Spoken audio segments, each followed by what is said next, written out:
Pessoal, vamos lá então. Nesse vídeo eu quero falar sobre a construção de uma tabela de distribuição de frequência por intervalo de classe a partir de uma amostra de dados. Então aqui está dada uma amostra, tá? O que importa para mim matematicamente só os números, mas para contextualizar, essa daqui é a amostra das alturas de um conjunto de arbustos, tá? Então foram num determinado local onde tinham alguns arbustos ali plantados e verificaram a altura desses arbustos, tá certo? Todas as alturas foram marcadas aqui. Essas alturas foram marcadas em centímetros. Então, o 165 aqui é a altura do primeiro arbusto, o 167 do segundo, o 172 do terceiro e assim por diante, tá? Só para a gente contextualizar. No entanto, se isso daqui fosse a altura de uma pessoa, se isso aqui fosse a quantidade em gramas, tá? De um certo tipo de alimento, de uma certa substância, no final é tudo a mesma coisa. Para a matemática, nós vamos olhar apenas para os números. Então, o que eu quero fazer aqui? Quero pegar todos esses números e organizar uma tabela. Mas para organizar a tabela, eu vou precisar definir os meus intervalos de classe. Eu vou ter que definir no primeiro intervalo de quanto a quanto eu vou localizar esses valores na tabela. Tudo bem? Então, primeiro, como é que eu calculo a quantidade de intervalos? Eu começo verificando o número de elementos da minha amostra. Então, aqui, ó, se eu der uma olhada, na largura, eu tenho 1, 2, 3, 4, 5, 6, 7, 8 elementos.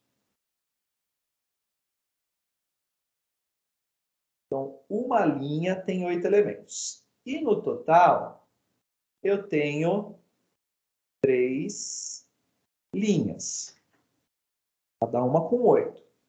Então, o meu N, que refere-se à quantidade de elementos, deixa eu até escrever aqui, ó. A quantidade de elementos da amostra é o N. E o N é igual a 3 vezes 8, que dá 24. Tá certo? Então, eu verifiquei quantos elementos tinham na linha, verifiquei quantas linhas eu tinha, multipliquei um pelo outro, eu tenho o valor do N. Aí, eu vou definir o número de classes, o número de intervalos com os quais eu vou trabalhar. Existem várias regras, nós vamos usar uma delas, tá? A regra que eu vou usar é a regra da raiz quadrada do N. Então, o número de classes é igual a um certo valor K, onde K é a raiz do número de elementos da minha amostra. Só isso, tudo bem? Então, nesse caso aqui, isso é uma fórmula, tá? Mas é uma fórmula bem simples. Tudo bem? Como eu disse, ó, repetindo, existem outras formas de fazer esse cálculo. Eu estou usando uma delas. Eu adotei uma delas para aula, que é uma das mais simples realmente. E para a gente, no final, pessoal, se você quiser definir que você vai trabalhar com 6 classes, você pode. Matematicamente, eu posso calcular isso daí, mas não tem necessidade absoluta. Tudo bem? Então, no nosso caso, usando esse cálculo, eu vou fazer a raiz de 24. A raiz de 24 é aproximadamente 4,8. Tá? Só que assim, eu não posso ter 4,8 classes. Nesse caso aqui, preste bastante atenção. Você vai arredondar sempre para cima. Nem que tivesse dado 4,1, você ia usar o 5. Então, aqui não vai a regra de arredondamento. Tá? Vou até anotar isso daí, ó. Arredondar para cima. Por que eu arredondo para cima? Porque se eu arredondar para baixo, eu vou diminuir o tamanho do meu intervalo. Pode ser que eu não localize o maior valor do intervalo aqui. E aí isso vai ser um problema. Tá certo? Bom, uma vez definida aqui o número de classes com os quais eu vou trabalhar, eu vou definir agora a amplitude da classe. O que é a amplitude da classe? É o tamanho que a classe tem. Tá certo? É de quanto a quanto eu vou do limite inferior para o limite superior. Para isso, eu vou fazer o seguinte, deixa eu puxar aqui um pouquinho para baixo. Então, vamos lá. Amplitude da classe, que é o tamanho do intervalo, é igual à amplitude total dividido por n, onde n refere-se ao número de classe, ou desculpa, dividido por k, onde k refere-se ao número de classes. Então vamos lá, o que é a amplitude total? É a diferença entre o maior e o menor valor entre os dados da tabela. No nosso caso, eu já tinha verificado aqui, ó, o maior valor refere-se ao 185. Esse daqui é o maior. O menor valor da nossa tabela refere-se ao 154. Então, aqui é o menor. Para verificar a amplitude total, eu vou fazer o maior menos o menor. Então, maior menos o menor. Tudo isso dividido pelo K, que é o número de classes. Deixa eu até anotar aqui diferente, ó. Vou pôr o K depois. E aqui eu vou anotar número de classes. E aí, sim, então é igual. Maior valor, 185. Menor valor, 154. Tudo isso daqui eu vou dividir por K, que no nosso caso é igual a 5. O resultado aqui vai dar 31 dividido por 5, que é aproximadamente não, é igual.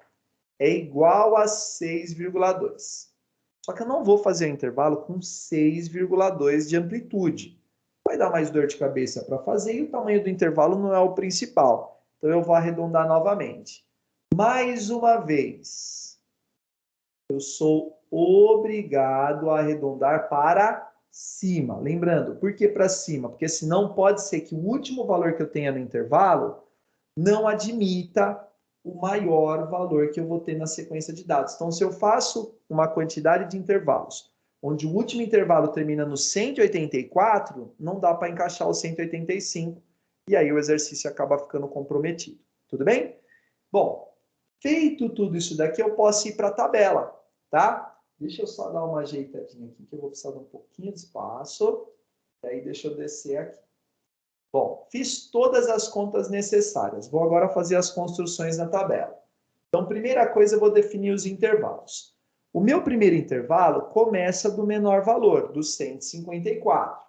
Então, aqui, ó, limite inferior 154, limite superior. A amplitude da classe, o tamanho do intervalo é igual a 7. Então, o que eu vou fazer? 154 mais 7. O resultado, 161. Pronto. Então, para eu ir do 154 para o 161, o que eu fiz? Mais 7, que é a amplitude do intervalo, tá? O que eu fiz no primeiro, pessoal, eu vou seguir daí para frente no próximo. Sendo que onde termina o primeiro intervalo, começa o segundo. Então, vamos lá. Do 161 até o 168, sempre somando 7, tá? Deixa eu só fazer uma mudança aqui, depois eu falo sobre isso. Vou colocar uma barrinha com um tracinho aqui. O próximo vai do 168 com mais 7 é 175. Aí eu vou do 175 com mais 7 até o 182. E para terminar, eu vou do 182 com mais 7 até o 189. Pode ver que no último intervalo eu passo do 185, que é o valor maior. Aí tudo fica tranquilo, eu consigo localizar todos os valores, tá certo? Bom, feito isso, aí você pode sair contando um por um aqui, ó. Você vai contar quantos números dessa sequência eu tenho do 154 até o 161. E aí aqui é assim, ó. O 161 está no primeiro intervalo e está no segundo. Só que essa barrinha aqui, ó, esse tracinho, está do lado do 161 no primeiro intervalo. Ele está à direita. Então aqui é assim. O meu intervalo vai do 154. Quando a barrinha está colocada, o elemento faz parte do intervalo. Eu tenho que colocar uma barrinha do 154, porque senão eu jogo fora o menor valor. E eu não posso perder nenhum valor dos dados da amostra. Tá certo? Então, o meu intervalo vai do 154 até o 161. Já na próxima linha, eu não coloco a barrinha no 161. Por quê? Porque o 161 não vai fazer parte do segundo intervalo. Então, o segundo intervalo ele começa depois do 161, então, no nosso caso, no 162, e vai até o 168. Essa é uma forma de escrever e deixar tudo muito bem definido. Então, agora não tem dúvida. Por exemplo, se eu tiver aqui na sequência o 168, eu vou contar ele no segundo ou no terceiro intervalo? Vai contar no segundo, porque a barrinha indica que o 168 pertence ao segundo intervalo. O terceiro começa a partir logo depois do 168. Legal? Bom, então feito isso, eu vou fazer a contagem. Para facilitar a minha vida, o que eu fiz? Escrevi todos os números em ordem crescente. Tá? Tá aqui do lado, ó. Tá? Então tá aqui, ó, toda a relação de números em ordem crescente. Por que eu fiz isso? Porque agora fica fácil localizar quem está no primeiro intervalo. Então, o meu primeiro intervalo vai do 154 até o 161. Então, ó, do 154 até o 161. São esses valores que eu tenho. Quantos valores eu tenho aqui? 1, 2, 3, 4, 5, 6, 7, 8. Eu tenho 8 valores. Então, FI, a frequência absoluta. Então, o número de dados que corresponde ao primeiro intervalo é igual a 8.